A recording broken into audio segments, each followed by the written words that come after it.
I always start my orthobiologic procedures with a prehabilitation phase. And the conversation starts with letting people know that they are the pharmacy that's creating the drug that I'm going to be injecting back into their body. People aren't buying your procedure, Goyle. They're buying the outcome. And that really sunk home with me. I was like, oh my gosh, I need to set up a practice that's based on the outcome. People are buying an outcome. That's what they're spending their money on.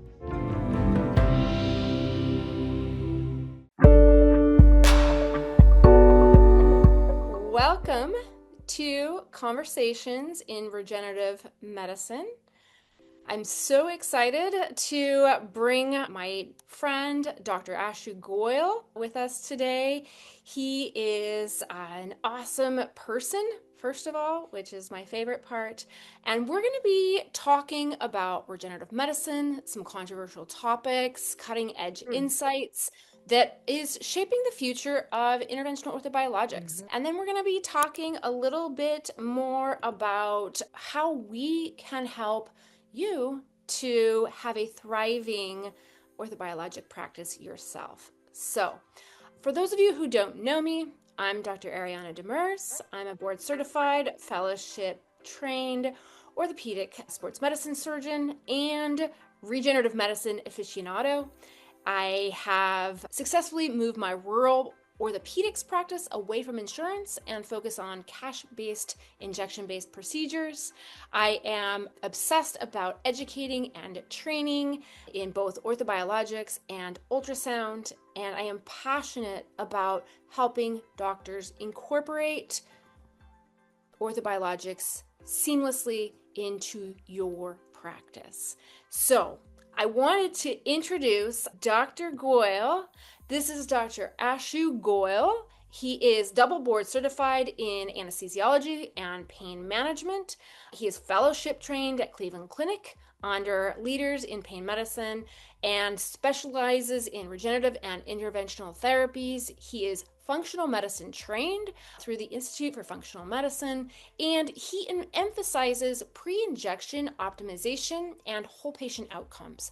And he's got greater than 15 years of expertise in clinical practice in Scottsdale, Arizona. So, Dr. Goyle, welcome, welcome, welcome. I'm so happy to have you here today, and I'm so excited. So, welcome to Conversations in Regen. Thank you And so much. It's a pleasure to absolutely. be here, Ariana. Yeah, so everybody, thanks for joining me. Clearly, we're going to hear from internationally renowned experts in regenerative medicine, including Dr. Ashu Goyle. We're going to explore some controversial topics in orthobiologics and regenerative medicine. And today, we're going to gain some actionable insights in that you can implement in your practice tomorrow. And then we're going to have a live Q&A session with Dr. Goyle to get your burning questions answered. So super excited.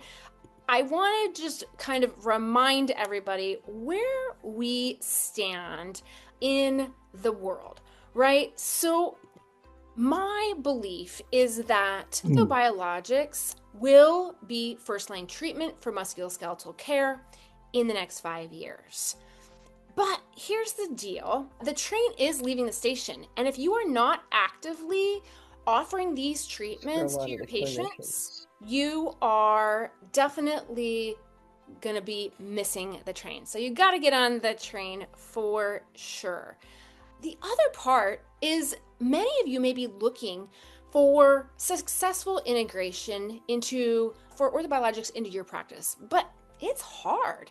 We know orthobiologics is the best treatment for our patients, but how do we become successful? And I hope Ashu will be helping us kind of enlighten us on the steps to take to have a really thriving orthobiologic practice. But maybe you've tried some things and maybe you say, gosh, I don't know the science, I don't know the technique, I don't know cash business, I didn't learn marketing, I don't know how to do sales, gosh, I don't want to be that used car salesman. And maybe you thought, maybe I'm just not good at business. But it's not our fault. We did not learn this in school. This is an apprenticeship. This is on-the-job training.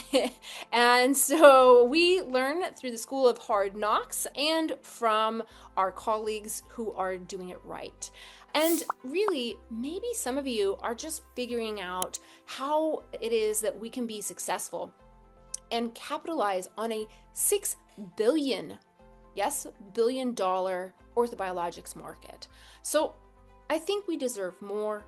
Some of you may be asking, why is this so hard to actually integrate into your practice? So if you will, please just pop in the chat what you're struggling with most, so maybe we can go ahead and get those questions answered and get you on the road to offering orthobiologics in your practice.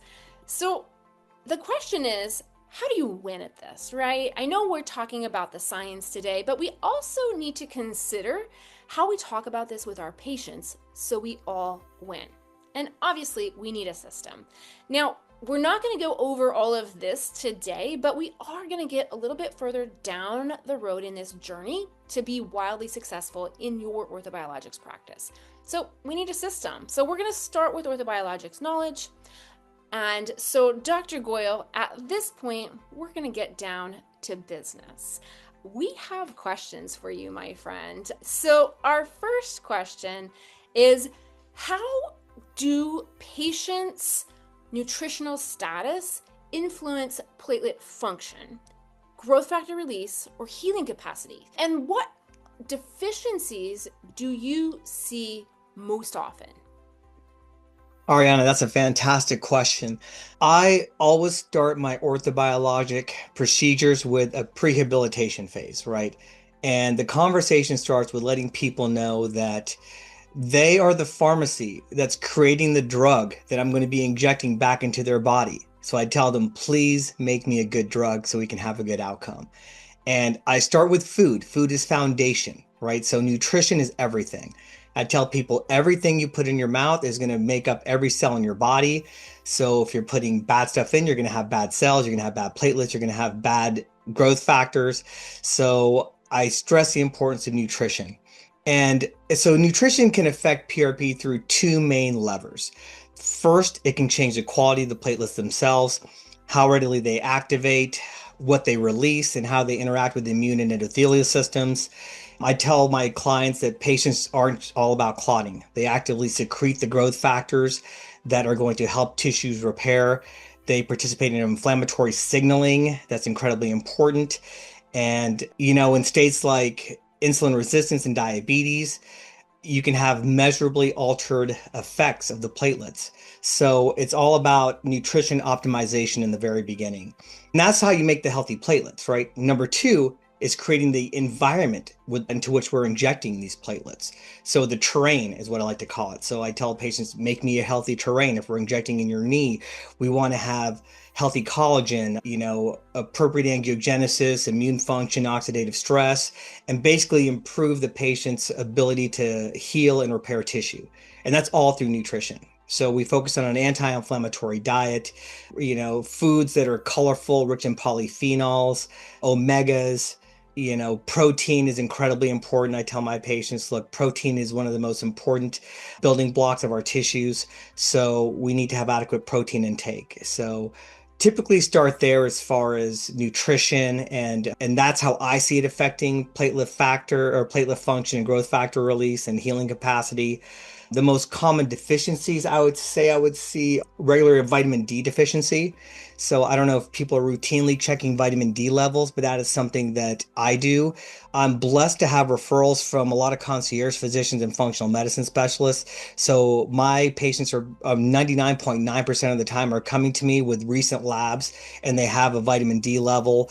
Most of the time they're optimized, but I would say that is the most common deficiency I'm seeing clinically. And like we talked about protein intake, a lot of people aren't meeting their protein intake needs.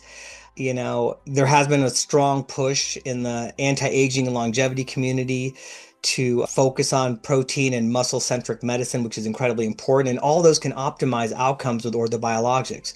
So that's also part of my prehabilitation is increasing protein intake. Obviously, we have to look at kidney function, so we want to make sure it's safe for the person. I always supplement with vitamin C also. I don't know if it's a deficiency necessarily, but it's something that I include in my pre-procedure protocol. Tell patients to, if they're not eating an adequate amount of fruits or vegetables, then to supplement with vitamin C, like a high quality vitamin C, anywhere from 2 to 5 grams daily. A lot of times clients will come into the office pre-procedure and we'll do an IV hydration with a Myers cocktail and then do a high dose of vitamin C and sometimes even glutathione for the antioxidant effect. Zinc is also a deficiency we see quite often. A lot of the concierge physicians and functional medicine specialists I see are ordering zinc panels as well, or zinc is part of their panels. And so we'll see zinc insufficiency. So sometimes I'll supplement with a zinc supplement. And then just overall metabolic health and metabolic improvement is incredibly important. So if someone has insulin resistance or if they're type 2 diabetic, we want to optimize them metabolically before we even have this conversation about the actual procedure. I'll give you an example. I saw someone in early December who came to me with a foot and ankle issue, and he wanted bone marrow stem cells in his ankle. He had some pretty advanced osteoarthritic changes. He had done PRP in the past, didn't have a positive response, likely due to the advanced nature of his issue. But he saw another provider literally the week before, had the consult, and he was scheduled for his procedure the day after he saw me. This was unbeknownst to me during the time of our consultation. At the very end, when we went over his medical history, he told me he was diabetic, he had a hemoglobin A1C most recently, a few weeks ago, was 7.1. We immediately stopped the discussion. I'm saying, you're not a candidate for biologics right now. You're not metabolically optimized. Your bone marrow stem cells, your MSCs, hematopoietic stem cells aren't going to aggregate appropriately. They're not going to release their exosomes and peptides and growth factors, and we need to optimize you. And that's when he told me, well, I saw this other pain clinic and they had me scheduled tomorrow for a bone marrow stem cell procedure in my ankle with no optimization. Now, maybe he would have had a good outcome, but at least in my practice, I believe that my outcomes are pretty good. I track all my outcomes through Data Biologics, as I know you do as well, as most of us do who specialize in this field. And at 6 months, I have a 95% patient reported satisfaction rate. And that comes from this pre-optimization protocol. It's really getting to know the patients and then understanding their physiology and metabolic health before you even really have a deep discussion of the procedure.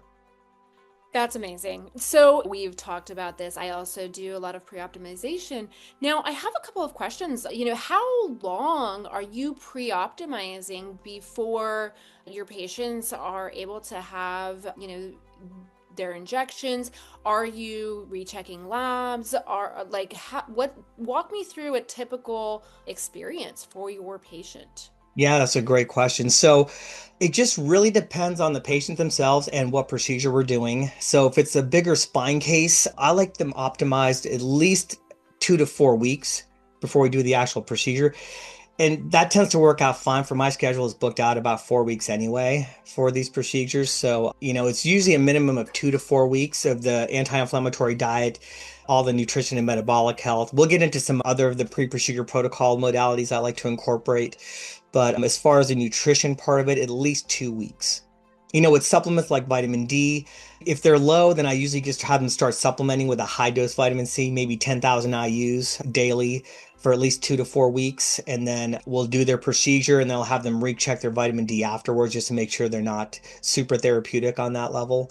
But, I'm not routinely rechecking labs unless there's a need to. For example, the client I was telling you about who had the hemoglobin A1C is 7.1, we are definitely going to recheck labs in 3 months. So I think that was a wake up call for him because he was really sold on having this procedure done, but he wanted to get a few different opinions. And when he heard, my pre-procedure protocol and the fact that I wouldn't do this procedure on him with the hemoglobin A1C of 7.1, I think it was really eye-opening for him. And he understood the importance of really improving his overall health before he does these biologic procedures. Again, because I told him, you're the pharmacy that's making me the drug that I'm going to be injecting back into your body, so please make it good. And so, yeah, but as far as typically anywhere from 2 to 4 weeks, like I said, a lot of my clients who are coming to me, they're from functional medicine practitioners who have optimized, gut health, hormone health, and they're coming to me relatively healthy. Nice. Now, what's your rule of thumb for protein intake for optimizing the terrain, if you will? So There's been a push towards high protein. I think it's got to be what you can handle and what you can tolerate, right? So I'll go through diet with patients. That's part of our intake form. I ask them what they eat for breakfast routinely, what they eat for lunch, what they eat for dinner, what their snacking is like. And if they do the 80-20 rule, which is kind of how I live, 80% I'm pretty much hardcore on it, eating clean and healthy, 20% I'm normal. So, but I asked them what that 20% looks like because that 20% could totally ruin the 80%. And so, I don't have a hard set grams per day. It really just depends on the person. If they're working out and lifting weights regularly, I want them to increase their protein intake. If they're frail and elderly, I want them to increase their protein intake. I don't see a lot of frail elderly people. Even my 87-year-olds are in really good shape, but that's probably Scottsdale, Arizona too. It's a place to be active and stay healthy. But the RDA, I think, is really insufficient. So don't go by those guidelines whatsoever. But, on average, I tell people in the morning 30 to 40 grams per day, or sorry, 30 to 40 grams per serving in the morning, kind of wake up and get that your metabolic engine revved up. Then again, 30 to 40, maybe 50 grams at lunchtime, and then another 50 to 60 grams at dinner. Yeah. Yeah, I mean, that's a lot, right? I Hmm. struggle, Oh, and yeah. I kind of, my minimum for my patients is 1 gram per kilogram of ideal body weight, Yeah. right? Hmm. And what that gets you is very, very, that's the minimum, bare Yeah. minimum every day. And I really want to push that to like 1.5 per kilogram of body weight.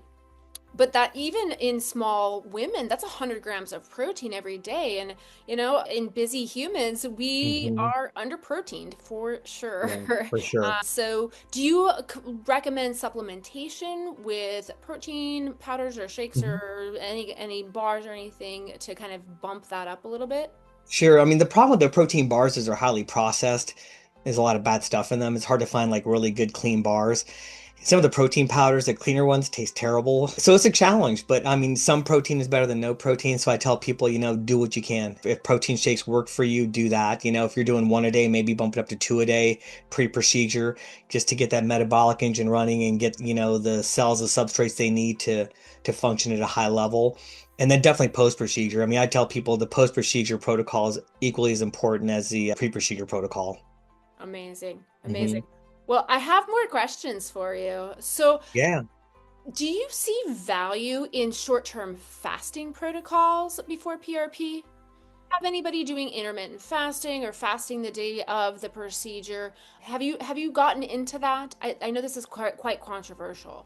Yeah, it is. And I don't typically have that conversation with my clients unless they're athletes. A lot of my professional athletes will do a 72-hour fast because that's just what they do. It's part of their routine.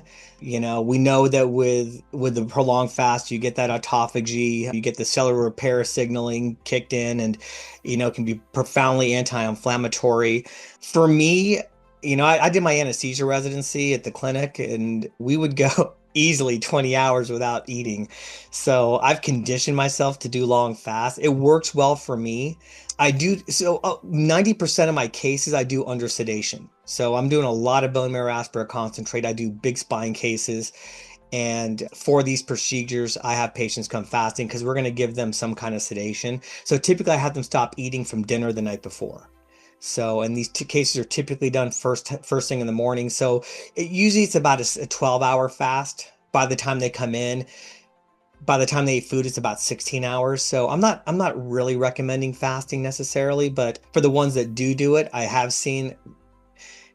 can say I've seen better outcomes, but those are also some of my professional athletes, like running backs and wide receivers that I've taken care of that have done these 72-hour fasts, but they've got super genes anyway. I mean, they've got super cells. But yeah, routinely I'm not doing that. I think there could be benefit to it, but if someone's metabolically healthy, I think short fasting is optional. If they're insulin resistant or inflamed, or if they have like visceral adiposity, I would say maybe a 12 to 16-hour overnight fast would be reasonable, or time restricted eating for 7 to 14 days, because that can improve the biologic environment without adding medications or supplements. Great. What about Great. you? Yeah, so I struggle with this because there's conflicting reports from an intermittent fasting standpoint, from a lifestyle boost, from a metabolic health boost.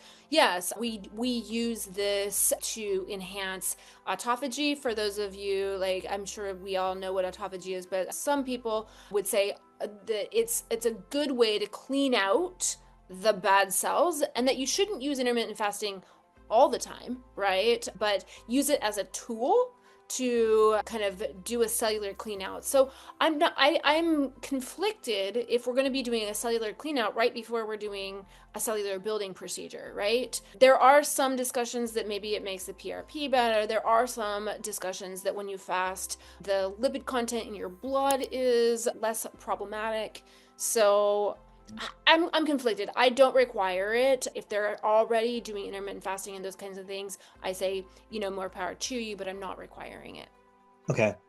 Yeah, I think that, with my sedation guidelines, fasting is a part of it. Yeah. So they're coming fasting anyway. But to your point about the lipids, you can see when patients have like a high fat meal and you spin their PRP, it's just gross and cloudy. Yeah, You the know? light P Mickey, you're like, oh no, you must have gone through the McDonald's drive-through. What the heck's Exactly. going on, buddy? Oh my God. Yeah, yeah, no, that's a deal breaker right there. You're So like, oh man, yeah, that's really? not happening. Absolutely, Hmm. absolutely. Well, we have more questions for you, my friend. This has Okay, been I'll do my great, best. but Yeah. we still have more questions. So, sleep and circadian rhythm stability are not usually discussed in regenerative medicine. Are you offering lifestyle interventions for these patients, and what is the best way to harness the power of sleep to help patients heal? Sleep is probably the most important aspect of the pre-procedure protocol, just because that's, during deep delta sleep, that's when most of our healing takes place, right? I can tell you for me, from, personally, sleep has been a struggle most of my life. I have sleep apnea, I wear a CPAP. I've got a high stress job. I work a lot of hours. So I'm always looking for whatever sleep hacks I can find. But I have this conversation with all my clients. It's part of my intake form. Sleep hygiene is incredibly important, especially when people are dealing with any kind of pain, chronic pain. I don't see a lot of like fibromyalgia type of stuff anymore. That's not really my practice. It's mostly musculoskeletal and spine. But I mean, I stress the importance of sleep, and a lot of people are having sleep issues. Some resort to drugs, which I think is not a good way to go about this. We know that people who take Ambien aren't getting that deep delta wave sleep, so they're not getting the restorative sleep that they need. So I'll try other supplements for some people, like L-theanine, magnesium L-threonate, phosphatidylserine. Some of these supplements can help just improve sleep architecture. I tell them, like, one thing we want to do is kind of have a consistent sleep time and wake time. So I'll tell them, if I ask them what their sleep schedule is like. I mean, my consults are an hour, so I have plenty of time to do this. But we'll go over sleep. Ask them when their sleep time is, and whatever it is for them, I tell them, set a timer an hour before your sleep time, and that's when you get off the phone, you shut the TV off, you dim the lights, and you prepare your mind and your body for sleep, right? We want to shut off the LED lights. If you can get, like, incandescent bulbs, just go back to the, old school lighting, and create an environment where it's relaxing for you. Like I said, no TV. If you want to read a book, that's fine, but do it without an LED light. Or if all you have is LED light, try blue blockers or some kind of glasses. But the goal is to set a consistent sleep time and a consistent wake time. So I have them start with that. I tell them every morning when you wake up, get outside for 10 minutes. Get direct sunlight, light exposure, take a walk if you want to, or, sit outside and drink your coffee in the morning. Just get that direct light, because that helps reset your circadian rhythm. So, I listen to Andrew Huberman's podcast all the time, and he stresses the importance of this. And, I mean, there's a lot of science and data to support it. Plus, I mean, before we had artificial light, all we had was the sun, right? And I bet if we go back to caveman time, people didn't have these same type of sleep issues that we do. So I tell them, getting out in the morning, having natural light exposure for just as little as 10 minutes can be very beneficial. I've got a strict caffeine cutoff time as well. I tell people, look, the half-life of caffeine's around 6 hours or so. So for some people it's longer, for some people it's shorter. So at the latest, no caffeine afternoon. Ideally no caffeine after 10 a.m. So, I've been really good about that. It's taken me years, if not decades of drinking coffee to get to the point where it's like, okay, 10 a.m., I'm just done drinking coffee, unless I'm on vacation or it's a weekend or something. But during the week, I tell people between 10 and 12 is reasonable. And these are all easy things to do that cost no money, right? And they're not drugs. And this is a good thing you can start to do, ahead of time to prepare yourself for sleep. And then the other big thing is the nighttime hygiene, no LED lights, bright overhead lights, 60 to 90 minutes before, no screen time, no TV time. Just put your phone aside. If you have a TV in the bedroom, make sure it's off. And I think those are things that we can all do that can help us improve sleep hygiene, because that's one of the most important, factors in our healing. Yeah, absolutely. I have this conversation with my patients all the time, and I think one of the things that kind of sticks with them is good restorative sleep allows your growth hormone to be released. And Mhm. it's those growth hormones that actually create tissue repair. And so, if we're not able to get good restorative sleep, it blunts that growth hormone production and also then blunts that healing, that reparative process that happens at nighttime. Exactly. Yeah, Yeah. that's a really, really good point. Yeah, I mean, like you said, cellular repair, growth hormone release, yeah, Yeah. it's Awesome. incredibly valuable. Well, I have a question. Shocking, shocking. So, if a clinician only had 2 weeks to prepare a patient for PRP, what is the minimum, like, biggest bang for your buck that you would say, okay, we got 2 weeks. What can we get done in 2 weeks? Okay, the sleep techniques I just mentioned, we could do that. I would actually probably, if sleep was an issue, I'd start them on L-theanine, phosphatidylserine, and magnesium L-threonate. I would just say, hey, look, start these right away because we only have 2 weeks to prepare. So we want to start optimizing your sleep hygiene. Food is foundational medicine, so strict anti-inflammatory whole food meals, protein with each meal, high fiber, remove added sugar, processed foods. For all my biologic procedures, I tell them no alcohol 1 or 2 weeks before, the week of, and the week after. So anywhere from 3 to 4 weeks, no alcohol. So 2 weeks to prepare, cut out booze. It's not an option. It's a stem cell killer. It's pro-inflammatory. It's toxic to your brain. No benefit when it comes to orthobiologics. And I've had people actually who tell me that, hey, they have 2 glasses of wine every night and they're not going to give it up. I'm like, you're probably not the best candidate, at least in my practice. I'm sure you'll find someone who'll do it for you and maybe you'll have a good outcome, great. But that's not a good fit for what I'm doing and for what I'm building in my practice. So that's incredibly important. For if they have insulin resistance, then maybe do a longer fast, 12 to 14 hour intermittent fasting may improve their insulin sensitivity.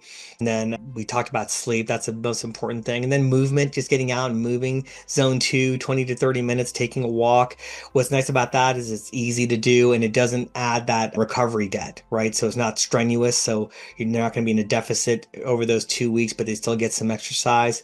Supplements, vitamin D if needed, vitamin C, zinc. We talked about all of those. Antioxidants, glutathiones, omegas. If it's not spine case, then I'll do some omegas as well. Just anything we can do to optimize cellular health and cellular function. I think you can do a lot in 2 weeks, though.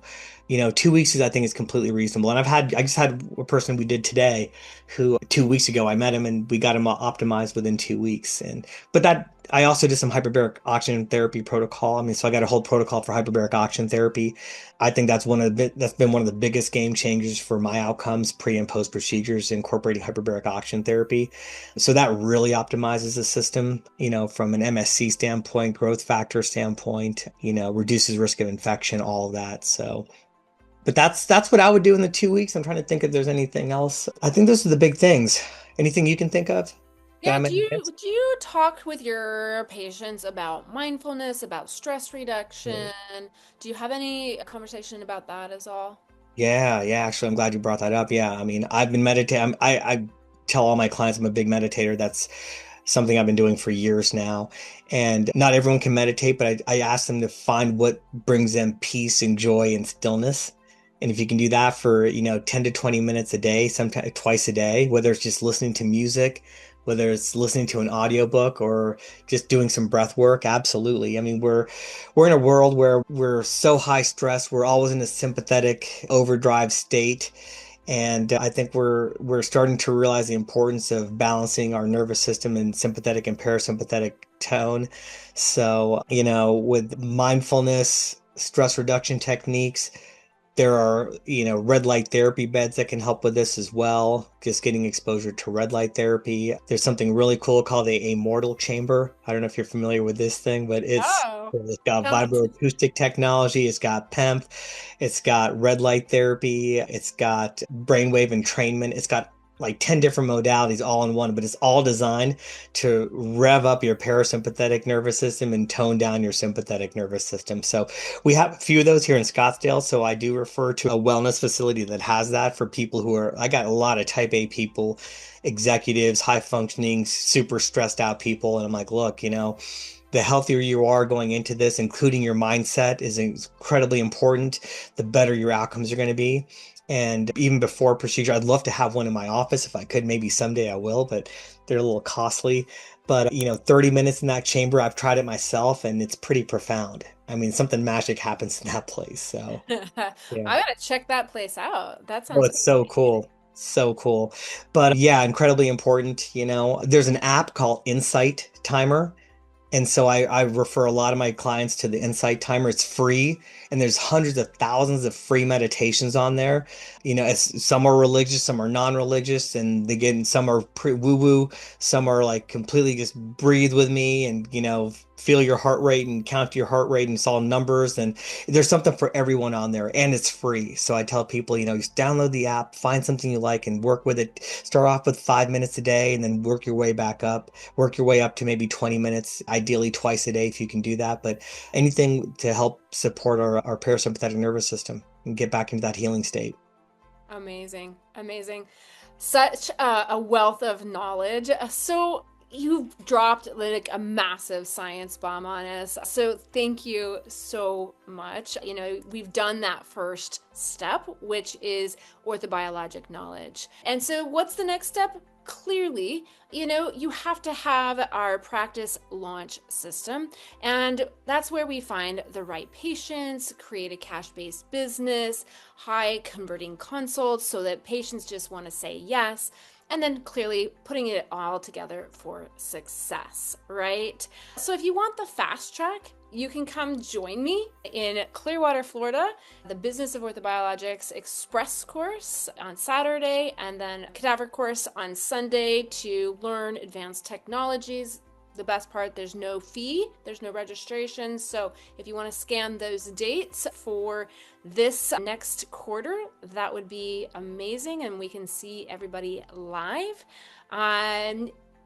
I want you all to scan this QR code and discover what your next step should be. Whether this is, do you need more capital? Or do you have clinical confidence? Or do you have problems with your workflow? What about, non-compete clauses? Is that something that is holding you back? So this is just a quick quiz to create a personalized pathway for implementing orthobiologics successfully in your practice.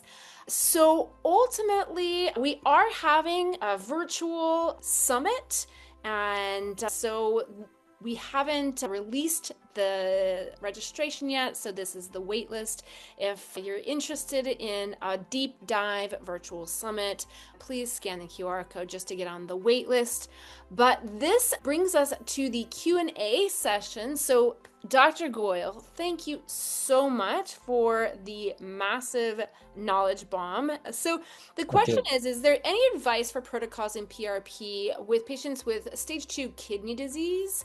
And they have, unfortunately, meniscus tear, knee OA, and ankle OA. So is there anything that you would specifically do for kidney disease to kind of optimize? Maybe they can't take as much protein in. Is there anything else that you'd be like, let's see what would we be doing? The only thing I'd be cautious of is the protein intake. That's really it. I mean, obviously, NSAIDs are not part of my pre-procedure protocol. I have them discontinue NSAIDs a few weeks before. And most likely with stage 2 kidney disease, they're not taking NSAIDs anyway. So I really wouldn't change much other than really monitor the protein intake. Yeah. What are you thinking? Yeah, I wouldn't change anything either. Clearly, for my pre-optimization, I do get basic labs. We check a hemoglobin A1C, we get a vitamin D level, we check a thyroid, just to make sure that we're not surprised, because those are things that are modifiable, and if not checked, can really tank your results. So, we just want to make sure that anything that's modifiable, we can. Things that aren't modifiable, we're not going to get too crazy about. We're just going to try to optimize the human best that we know how, from sleep, stress, nutrition, anti-inflammatory diet, all of those things. And so yeah, stage 2 kidney disease is stage 2 kidney disease. I wouldn't get too crazy on it. Great. I agree. All right. There's some recommendations for some pea protein with stevia, Mhm. which, yep, I agree. That's pretty nice. There is a fine balance, though, of processed foods or ultra processed foods versus whole foods. Do you have a specific program that you recommend, or just like, hey, do you have a proprietary program that you use for your patients? I don't. No, I basically let like I said, most people are coming to me from functional medicine doctors and concierge medical doctors who have their clients pretty teed up. So, I just tell them just be mindful of your protein intake and do what works for you. Yeah. I've been using the Whole30 diet. That I get them a little book and I give it to them, and it's got recipes and it walks them through day by day. It's not, the end all be all, but if they're like, I don't even know where to start, I'm like, great. You know what? We got a book for that. Yeah. Yeah, I guess, a few years ago, Nikki, she loves to cook and she created an anti-inflammatory meal plan. And sometimes if I have a person who's completely naive in the food realm and they're like, "Oh, yeah, I eat healthy. I go to In-N-Out twice, 2 or 3 times a week and I get the what's it called? The burger without the bun. What do they call that? Was it animal style or Yeah, something? one of those. Exactly. That style, right. I don't know. I don't get those, I but yeah. don't either. I don't either. But no, but we do have an anti-inflammatory meal plan. It's pretty basic, pretty generic. It's easy though. They're all like 20-minute meals, simple ingredients, not, not they're not going to break the bank or anything like that. So pretty much anyone can afford them. But they're good and healthy and it's a good place to start. I tell people, look, if you don't eat this way, start with just one meal, 1 or 2 meals a week, and then work this into your diet. And before you know it, people, like I had a woman, she's a high-powered federal attorney. She came in to see me from Washington, D.C. This was in 2023. And she had about 40 pounds to lose, right? She was a little overweight. She had knee pain and hip pain. We were going to do a combination of PRP and protein concentrate for her. And I gave her the anti-inflammatory diet. She saw it. And this was in August. She's like, give me 3 months. She's like, I'm going to go on this diet and clean up my eating. And I'll come back in December and then we'll do my procedure. I'm like, great. She's like, is that a good plan? I'm like, yes, because I tell people, the healthier you are going into this, the better your outcome is going to be. She came back, she lost her 40 pounds, her knee pain went away. Her hip pain was a lot better. We still did the PRP because she's like, oh, it's chondroprotective. She understood all the science behind it. So we did it more prophylactically in her knees, but also to get relief. So we did that. I just got a message from her earlier in 2025. She texted me and said, hey, by the way, knees and hips are doing great. I've kept the weight off. She's like, your PRP was fantastic, but your wife's recipes were life-changing. She's like, my husband is eating anti-inflammatory foods. She's like, I got my sister and her family eating anti-inflammatory foods, and they're the healthiest they've been in years. So, uh, Awesome. yeah. Isn't that, I swear, that's like part of the best part about what we get to do is, it's sometimes the little stuff, that the ability to take the time to be like, hey, listen, we got to change the way you're eating. Yeah. And here's how. And I'm going to empower you on how to do it, right? It's Exactly. so awesome. But Ariana, especially with these biologic procedures, my issue with all the studies that are out there is no one is taking into consideration the prehabilitation, right? They're just taking random people off the street. We're going to do PRP in one knee or saline, or we're going to do this and see what happens, right? And even in some of those people who I'm sure are very metabolically unhealthy, we're seeing a positive response. But imagine if we optimize people ahead of time and then do these procedures. Like I want to see those studies. I mean, no one's going to do that. I mean, that's a crazy study, and it's not a good representation of our patient population. But I think that I think that could be a fatal flaw in a lot of these studies, and why we're seeing some studies that show no difference between PRP versus saline or whatever the placebo is in those studies. We know platelet concentration makes a difference. There's some controversy about platelet count and platelet dosing, but we know that's a factor for sure. But could it be prehabilitation? Could it be that the patients weren't optimized, and that's why your study failed? Yeah, I think you're so right. You're right that nobody's going to study food, like nutrition. Like that's not a return on investment that somebody's going to be like, "Ooh, that's a money-making deal." But I believe in it wholeheartedly, and just like you, it's instrumental in my protocols. Like they don't get out of the clinic without getting nutrition and sleep and all of the things optimized. So now there's a question here about ozone therapy. Mhm. What about ozone therapy pre-PRP to help with PRP success? Can we give PRP and ozone in the same joint and at the same time? Do you have any experience with ozone? I do not. I know that ozone can be profoundly anti-inflammatory inside a joint. I've got colleagues and some of my friends who are doing ozone inside joints, and they're seeing great results. I'm seeing them do ozone intradiscal as well. And, it's antibacterial. It's got so many potential positive properties. I just don't know enough about it to comfortably do it in my patient population. So I'm not anti-ozone. I'd like to see more data, and I like to, hear from more of my, esteemed colleagues in the community who are using it regularly to really understand it before I would do it. I don't know if you can combine them together. I don't see why not. I don't think ozone is toxic to platelets. Yeah, again, I'm not using ozone or prolozone at this point. My mentor, Jerry Malenga, was a big proponent. So he's a pretty smart guy. So I think that if I had to, you know, go one way or the other, I would say, yeah, I think it's absolutely reasonable. I just don't have the bandwidth to put it into practice in my current practice. But Yeah. you're exactly right. There's a question about your hyperbaric protocol Mhm. and what the ATA pressure is. Yeah, usually anywhere from 2.0 to 2.4 atmospheres, usually a minimum of 60 minutes. It really depends on what people can tolerate. Not everyone is a candidate for hyperbaric oxygen therapy. I do require that they go to a true medical grade hyperbaric chamber. So that's 100% oxygen under pressure. No face masks, no nasal cannula. These are these are true hospital grade chambers, individualized. They're the kind of chambers you're not taking your phone into, you're not taking your book into. No perfume, no lotion.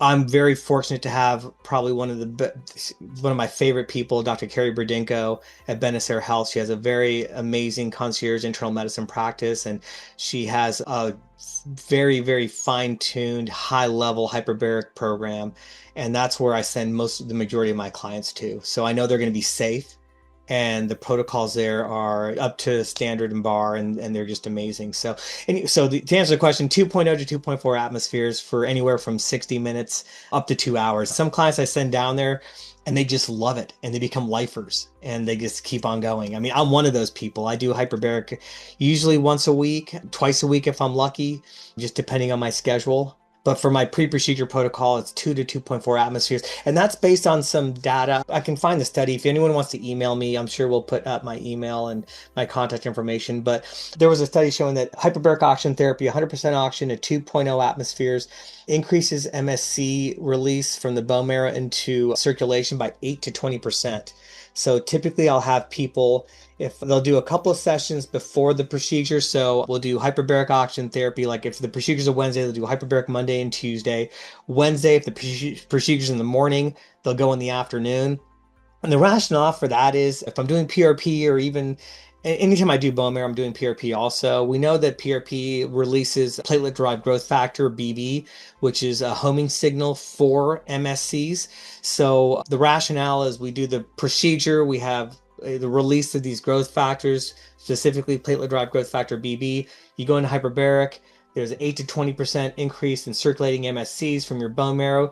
Those MSCs are going to get attracted to that platelet-derived growth factor BB, which we've concentrated to a very high level and put it into, we've delivered to injured tissues. So they'll do hyperbaric immediately after, and then the next 2 days. It's usually a series of 10, 5 the week of, 5 the week after. Gotcha. Yeah, that is a really robust protocol. It is, it helps tremendously with the post-procedural pain and discomfort as well. Yeah.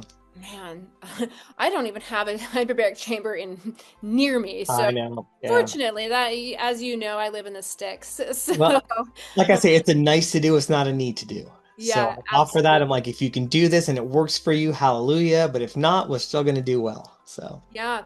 What about vagus nerve stimulators? I was just talking with one of my patients today about this. Is the science there for that parasympathetic tone for vagus nerve stimulators versus mindfulness and deep breathing? Yeah, great question. I do not have that data. So I have people who use these vagus nerve stimulators. There are so many in the market right now. I don't know, there's Pulsetto, there's the Truvaga devices Dr. Churchill mentioned. I don't know what the differences are. I don't know if one is better than the other. I don't know if one has been studied more than the other. I don't have that data. So instead of buying a device, I tell people just breathe, yeah, breathe Use and your lungs. use your lungs exactly, and yeah, practice mindfulness. But yeah, so I can't answer that question. Gotcha. Gotcha. So, there is some questions that everyone's talking about the sleep supplements, the L-threonine, Hmm. phosphatidylserine, and mag-threonate. Yeah. Yeah, those are the ones. I think Hmm. these are all pretty standard and, high quality brands, of course. You don't want to go to Costco and get No. the full 5,000 pills for $3. Or, But or or Amazon. And I always tell people with supplements, make sure they're CGMP certified, yeah. so or NSF certified. Yeah. Yes, you are absolutely right. And you know, patients come to me and they're like, "Well, what about this?" I'm like, you don't see the seal, do you? You don't see the certification, do you?" So at least that's exactly right. There's a question: do you recommend PRP as a preventative measure, for example, in elite athletes or for patients who have had meniscus surgery and are higher risk later in life for OA? And then there's another question that are you offering a series of injections, or is this usually a single injection protocol that you're using? Yeah, for 90, say 99% of what I do is a single procedure. So I'm just doing high dose. Like for a mild to moderate knee OA, I'm doing 120 cc blood draw. If it's more advanced, I'm doing BMAC intraosseous. And so for PRP, it's usually just a high dose PRP, single shot. I always use protein concentrate, A2M, IRAP. So I always concentrate the PPP down. And I found that, I mean, I don't know if I've ever done a series, to be honest with you. I think it's always just been high dose PRP. And like I said, with more advanced cases, like for knee OA, I'm doing BMAC and I'm going intraosseous as well as intraarticular. So, Yeah, yeah, absolutely. Oh, can you repeat those supplement certifications again? oh, CGMP, so current good manufacturing processes, and then NSF is a sports one, the Nationals, I forget what it stands Sports for. Foundation or something like that. Yes, thank you. Yep. Yeah, exactly. NSF. N is in Nancy, S is in Sam, F is in Frank. Awesome. Well, this has been phenomenal. I do have one last question for you. We've talked a lot about PRP, we've talked a lot about prehab and lifestyle. I want to jump into the business side for just a little bit. Number one, if you can share with everybody kind of your journey to, your current state. I think you've done a phenomenal job. Yeah. And so that is, if you can just kind of give them a snapshot, because you've been at it for a while and you were a standard anesthesia pain physician Mhm. with a very, very high volume insurance Yeah. practice, and now you're not, right? Yeah. And how much better is that, right? Incredible. What a Yeah. journey. Yeah.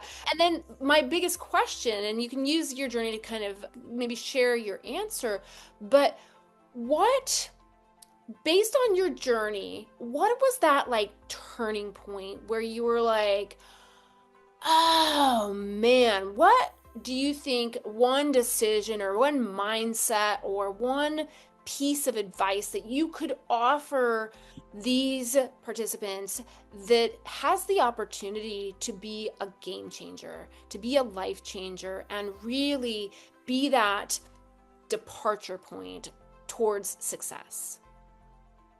So that's a great question, Ariana, and there's a lot to that answer. I'm going to try to keep it as succinct as possible. So I'll talk briefly about my journey. So I finished my anesthesia residency in 2006 at Cleveland Clinic, then did my pain fellowship there, very heavily interventional based. I did a ton of pumps, stims, narcotic management. I learned to block every nerve from C2 all the way down to the big toe. If there's a nerve down there, I could probably stick a needle in it and block it. So from 2007 to 2017, 10 years of private practice, very high volume. I was a bit with a bit large anesthesia and pain group. It was routine to do anywhere from 35 to 50 procedures in my procedure day. I was doing that on average 2 to 3 times per week. It was very high volume. I loved it. I mean, I was doing great. I thought I was doing great work. Got top dog voted by my peers multiple years in a row in Scottsdale and Phoenix.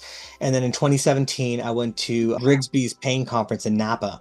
He has a big pain conference there every year. So Nikki and I went together thinking we were going to have this relaxing getaway, drink some wine, go get some good food, connect with colleagues. I'll get my CMEs. Well, the first day was a pre-conference symposium dedicated to regenerative medicine. And my good friend now is one of my mentor and colleague, George Chang Chen, was moderating that entire day. And it was in that one day I learned that epidural steroid injections and steroids in general are toxic and they're destroying tissue, that radiofrequency ablation procedures denervate not only the joint, but they also denervate the multifidi muscle and lead to fat atrophy of the multifidi muscle. I learned how to read an MRI that day from a whole new perspective. I learned that everything I was taught was basically symptom management.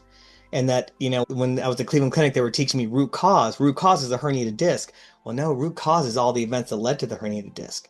That's what I learned in that one day, and it was mind blowing for me. So in 2017 is when I began my regenerative medicine journey. I sought out the leaders in the field and said, "Hey, I'm going to come shadow you. I just want to sit there. I just want to be a sponge." And George was kind enough to let me shadow him multiple times. I learned a lot from that guy, especially over those next few years. So in 2021, I started my own practice, Integrated Spine Pain and Wellness. It was insurance based, and I was trying to incorporate orthobiologics at the same time. Had no clue what I was doing.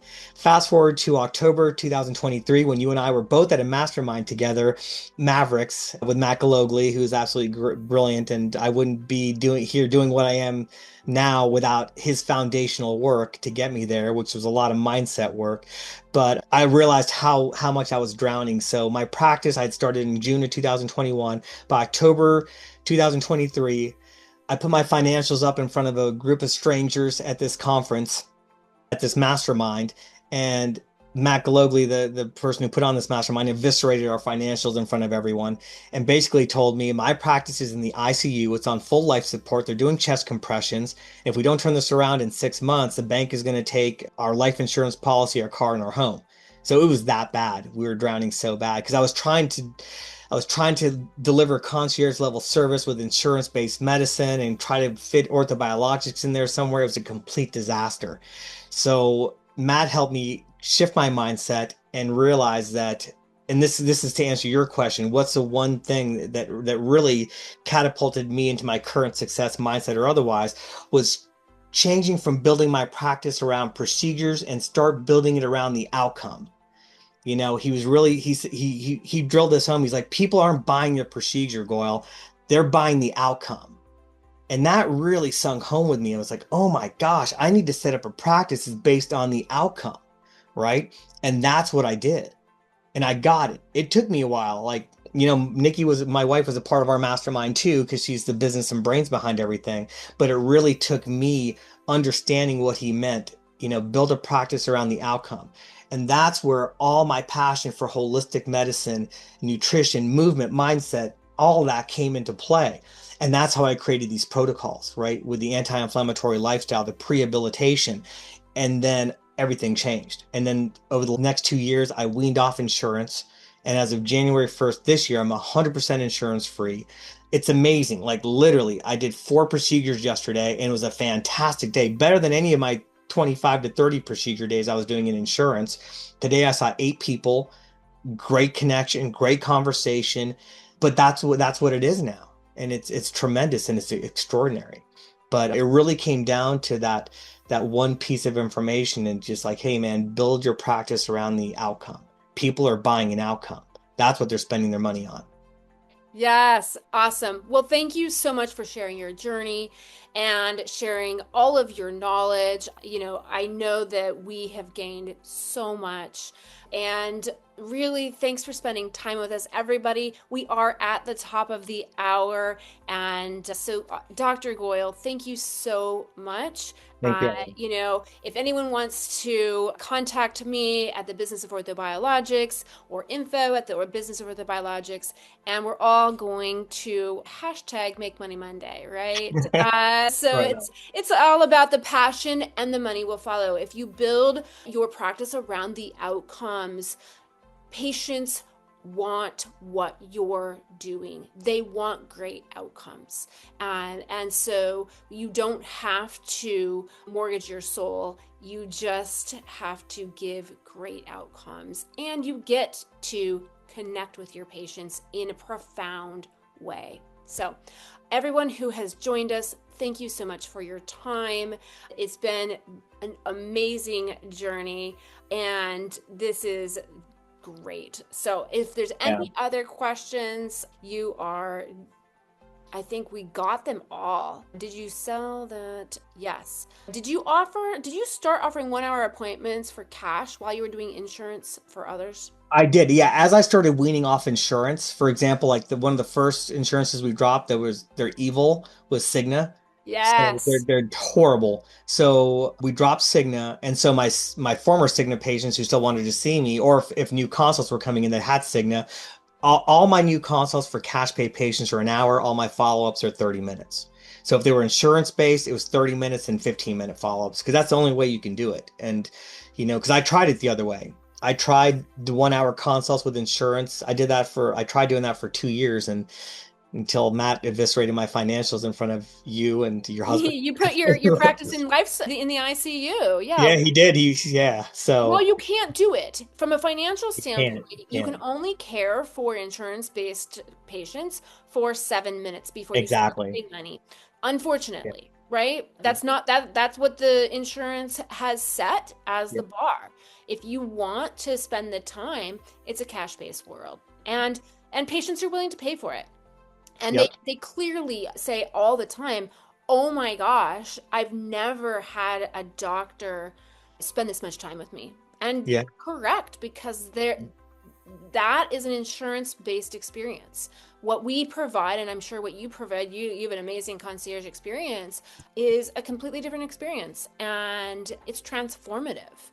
And so if you're looking for transformation as a patient, then you get to go see Dr. Goyle. So thanks so much, everybody, for joining us, and you're a wealth of knowledge. Thank you so much again.